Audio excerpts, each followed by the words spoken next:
Well, I would start, I mean, you could start with so many places, but I think the place that I would start was that within 5 years, Guatemala, or the government of Guatemala, sold 10% of the landmass of Guatemala to mainly Canadian mining interests. Well, the one in this film is Goldcorp, which is about 5 blocks away from here. Well, let me continue with just a couple facts that I know, and then we'll turn this over to people who know even more than I do. But 95% of the land that was sold to these mining interests is on indigenous territory without their consent. Now, in the case of Goldcorp in particular, which or the mine that was sold to Goldcorp before, this was negotiated by the World Bank, and Guatemala gets 1%. 1%. And in Australia, the debate recently was over whether they should get 40%.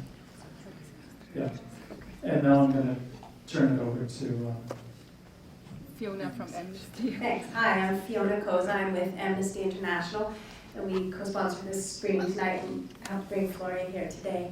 And I just wanted to let you know that Amnesty International has a business and human rights program based here in Vancouver, and we specifically work on mining and human rights issues. And we've been working on this Goldcorp mine for a long time, as well as other mines in Guatemala and Latin America and actually around the world. Mines specifically that are owned and run by Canadian companies and have resulted in human rights violations. And just recently, we've sent one of my colleague Tara here, who's lost her voice today, so I'm speaking on for her. But she was recently down in Guatemala and researching these mines and the human rights impacts, and as well. So there's this Goldcorp mine. There's other mines that we're concerned about, including one run by Tahoe, another Canadian company.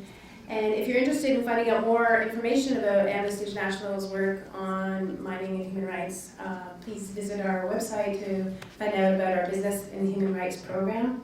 That would be amnesty.ca/business, or you could like us on Facebook and follow us that way, or on Twitter, and find out about our work and how you can get involved in the research that we've been doing on these issues. And also with respect to the question about shareholders and how we're connected. We do some work in that area through getting people to contact their maybe mutual fund managers or their pension fund trustees to talk about the investments that they hold in these companies and address these issues that way. Actually, our first approach to this film was we wanted to do a much wider approach. We wanted to do a story about indigenous people all over the world, because it's everywhere the same story, that the indigenous people are expelled from their land and just driven to the last ends of the world and the earth, and their land is taken, and even these ends are taken when the big companies find natural resources in these countries, in these territories, sorry. And but then when we visited the Maya, we fell in love with the Maya, and we thought you can tell this story as a universal story alone with the people of the Maya, because they have all the different problems there. They had a genocide just very recently in Guatemala. Frauke can tell all about that. They have a destruction of their culture, they have a destruction of the rainforest, they have a destruction of their mountains by the gold mines, they have a destruction of their natural corn, and still they are holding up their cosmovision and their worldview, and I think that they could teach us also a lot about a different view of the world. And maybe Frauke would like to say something. Me pongo a llorar también. Creo que esto que mostramos aquí no es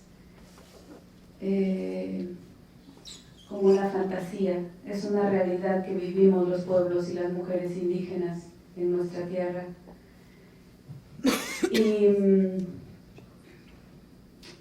yo tengo no muchas, pero ahora tengo más amigas de Canadá, y cuando yo supe que la mina era canadiense y cuando yo decía que la gente que no sabía que el pueblo de Canadá también era un asesino, a mí me dolía mucho también, porque ya sabemos que los asesinos son otros países que nos han matado por miles de años. Pero me duele mucho también que cuando sabemos, por ejemplo, nos volvemos cómplices cuando no hacemos nada. Cuando vamos a seguir en silencio, vamos a ser cómplices del asesinato. I'm going to start crying now. That was her words. This is not a fantasy that's being shown in the movie. It's the reality of indigenous women in my country. And trying to find the order again. Sorry, it was a lot. Hold the mine, the Canadian mine. The fact that when she found out that it was a Canadian mine, it hurt me a lot. I already knew about the United States and that other countries were murderous and had that very negative impact. But the fact I found out it was Canada was very painful. I didn't used to have many Canadian friends. Now I have more than I did before, but it's still very hurtful. And through our silence, if we don't say anything, we become accomplices of this destruction and of these murderous actions.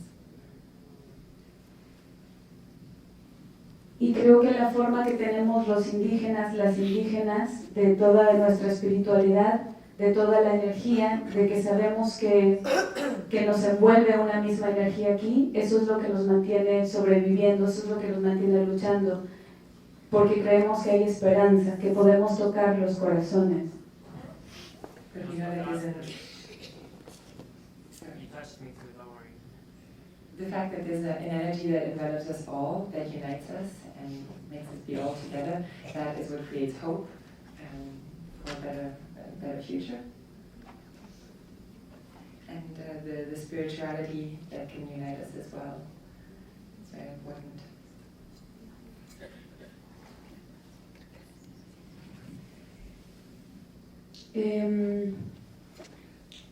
Yo vine aquí gracias a Tara, gracias a Amnistía Internacional, porque no había otra forma y agradezco mucho que hicieron posible que yo esté aquí.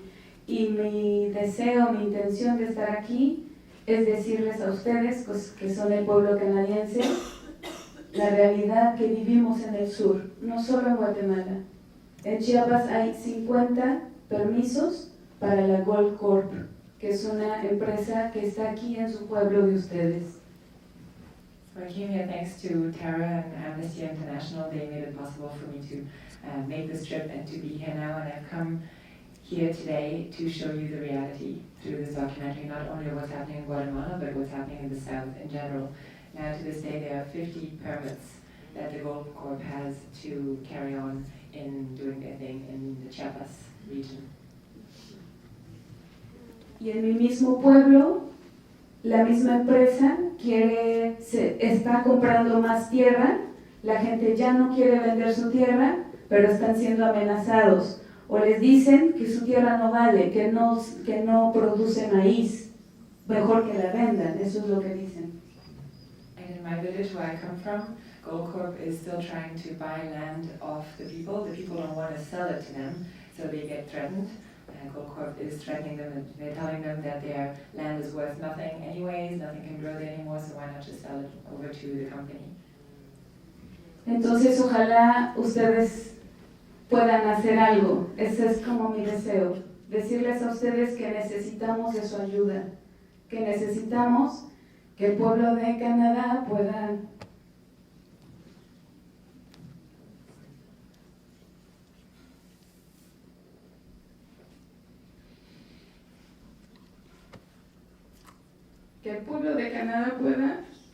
despertar, como abrir sus ojos, abrir su corazón, de que esa es nuestra realidad, que la gente que está trabajando en la mina es gente que tiene arma y amenazan a nuestros hermanos, a nuestras familias.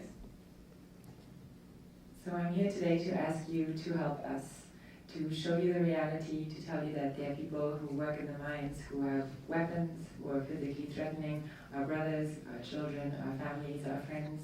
And we want you to open your eyes, open your hearts, and take action to help. Sí, no, que podemos no ser cómplices de eso que está sucediendo en el sur cuando accionamos. Entonces solo les quiero pedir eso, les quiero pedir su ayuda. All I'd like to ask from you is that you're not accomplices through things that you do. Try not to be part of this.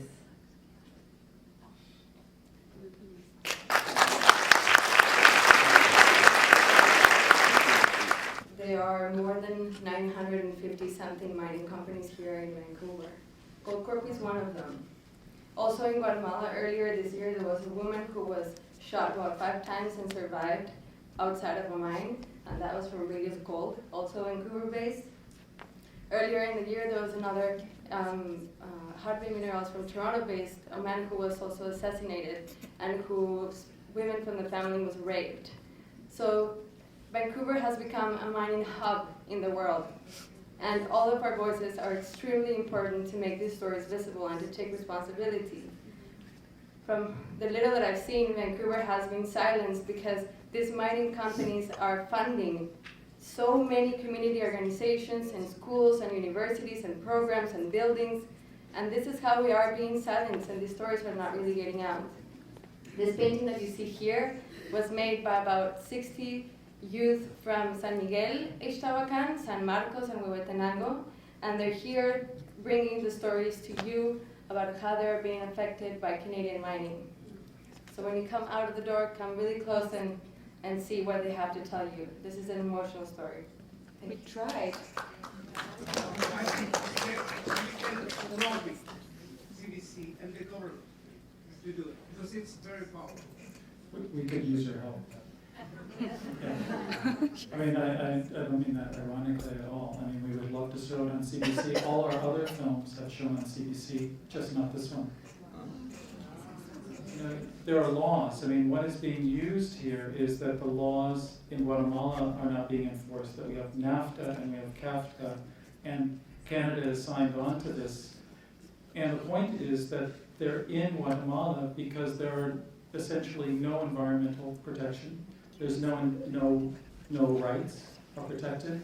98% of murders in Guatemala go in uninvestigated. That's why Canadian mining firms are there. And you can speak out collectively without owning stocks. I mean, I'm not saying that you can't do other things, but there's something that you can do that's much more simple than that, it seems to me. And it's raise your voice, and I think also controlling the media is the key here. That the fact that films like this do not show up on Canadian television. This isn't going to show up on PBS in the United States either. Every other film of ours has. It's the Shaban, the Makuan, the Mamshir, Shindico, the Kong, Noctundla, oh, don't laugh, bomb. Punch a home bomb much a cop and there a home sabernet punch it's much a cop shown to montagne. Those go after Maya, but Maya, you kick it nice to go back Maya. Home Maya hatch a machica cocolette, troll home and lock, say, shoot them my own in gear.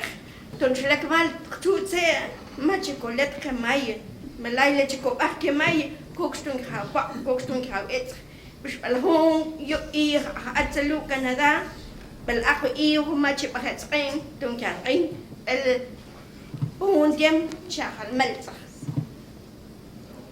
Francisca, she's also a mom speaker, Maya. She was just saying, well, thank you for Floridalma for coming up here. I'm also the product of the war. Is that I came all the way here to Canada because we were forced to live with the civil war, with the repression in the early 80s that was shown a little bit here on the film. So it is that we survived in the mountains, under the trees. And the trees saved us. They were our refuge. We are here with our families, and we hope that, and that's what we want, that our children or us will be able to go back one day to Guatemala.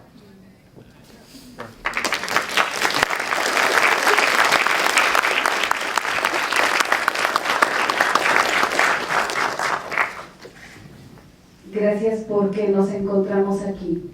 Gracias porque como ella dice, que los mayas no se acaben, que los mayas nos levantemos y que si los mayas nos levantamos, que no solo nos levantemos los mayas, sino que vayamos todos juntos caminando y luchando juntos, que no hay nada separado, que no estamos aislados, todos somos hermanos, todos somos hermanas. Entonces que si los mayas se levantan, nos levantamos todos.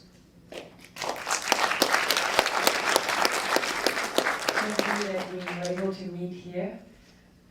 This is, we want the Mayas aren't done with, they're not over, the Mayas are rising.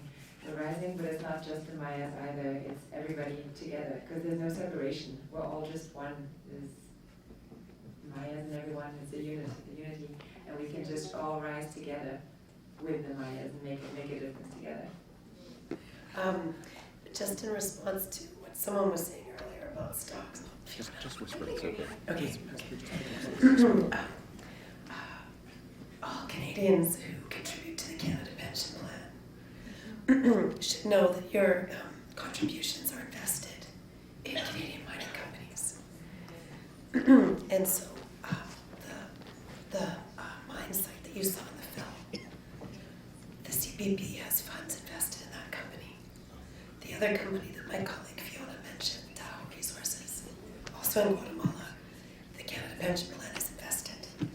So as we are indirect shareholders through the Canada Pension Plan, you're also likely a shareholder through your RSP, your church's investments, your union's investments. And so, as Fiona said, you have some avenues to be able to address this. I really hope you can hear me.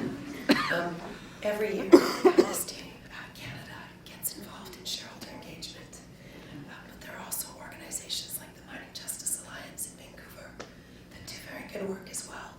So if you are interested in lending your solidarity, your support, whether it's coming out on the street or making a financial contribution or writing a letter, you can contact the Mining Justice Alliance or Amnesty, and we can help connect you. So I'd encourage you to take one of our flyers on the way out, or talk to our friends, talk to Flori. There are many people in this room who are active and who can give you some ideas. And we'd really love to see you out next spring during shareholder season to raise your voices.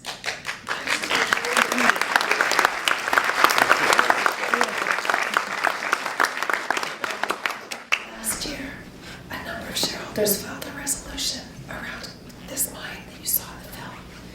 And Amnesty posted the resolution on our website. In 1 week, we had over 5,000 signatures on the petition. That's more than all of Goldcor's institutional investors combined. So we can make a difference, and I encourage you to participate. Yeah, if you're a student at university, you might be interested to know what your university endowment fund is invested in. I know that UBC, for example, is investing in a lot of, their endowment fund would be invested in a lot of mining companies. We used to have a campaign about that, asking students to go to their university endowment fund manager to talk to them about their investments. And you can also talk to your parents. You can write letters to the companies. You can still write letters to Canada Pension Plan and say, even if you're not 18 and paying into it yet, it would be like, but it's still on behalf of Canadians, and you will be paying into it, and you don't want your money going there. And yeah. Or you can take part in street demonstrations and get involved in more activism, street activism, Mining Justice Alliance. With the Mining Justice Alliance, we do a lot of creative actions, from going into high schools and talking to students, to taking paintings on the streets. There was a music video that was created by UBC students in a geography class, and a painting that they did that they sent down to Guatemala for folks in San Miguel to use it. And there's going to be a toxic tour that we're going to be planning in the next few months. And we're open to many ideas, and there's people from all ages and all backgrounds. So at the moment, it's just kind of raising awareness. Yes, it's more about raising awareness, talk about bills that are coming upon and everything that we're doing here. Sorry, and Amnesty International also has letter writing campaigns to the companies or to the governments, and we also have ones that are directed specifically at youth. So they're framed for youth, and it would be right to, for example, the Guatemalan authorities make sure that these people's rights are respected, protected, and that they're consulted and things like this. And so that's something definitely that youth can also do. I wanted to say also that it seems to me that you have incredibly rich opportunities in two directions that come immediately to mind for me. And one is that, you know, the north of El Salvador is also Mayan, and just coming to terms and to try to understand, and that culture is an incredibly rich experience. I mean, that will reward you for the rest of your life. And the second thing is that, and it's very similar, is that British Columbia has an enormous indigenous or First Nation population right here that's fighting against these gold mines. But I would say mainly, I mean, and it's something that this experience was so rich for us, is that when you open yourself, and it's a leap, but when you can come into discussion and when you listen to what these people have to say, it's an incredibly rich experience. And there's some fear involved, I understand that for many people, but once you get past that fear and push yourself out, that's incredible. That's an incredible window of opportunity. Thank you. And our next screening is on Wednesday. Wednesday at 3:30. At 3:30 in one, not this particular theater, but in this building. And please tell your friends. We'd love to see them. And you're a wonderful audience, and I promise I won't take you from Toronto.